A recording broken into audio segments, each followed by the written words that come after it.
Surnommé le zouave du peloton, Abdelkader Zaf fut le cycliste maghrébin le plus populaire du Tour de France. Il est né en 1917 dans l'Algérie coloniale, alors que des dizaines de milliers de ses compatriotes combattent en France. Précoce, il devient champion de France sur route en 1942, champion d'Algérie en 1946, puis dans l'Hexagone une nouvelle fois en 1947. À cette époque, le Tour de France se déroule avec des équipes nationales et régionales.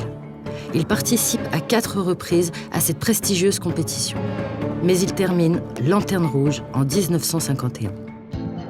En juillet 1950, au sein de l'équipe d'Afrique du Nord, lors d'une étape du Tour de France qui relie Perpignan à Nîmes, 2 hommes se détachent du peloton sous une chaleur caniculaire.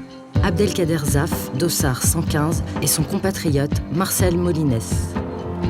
La foule acclame Abdelkader Zaf. Tous les 50 mètres, un spectateur lui tend une gourde ou l'arrose. La légende raconte qu'une bouteille contenait du vin. Brusquement, il se met à zigzaguer sur la route et s'effondre. Des spectateurs le relèvent. Il repart, mais à contresens. Puis Abdelkader s'écroule de nouveau. Il sent le rosé, dit le médecin du Tour. Il doit abandonner, pourtant certain de sa victoire, en ce 27 juillet 1950. Si personne ne se souvient du nom du vainqueur de l'étape, ce jour-là, Abdelkader Zaf est entré dans la légende du Tour.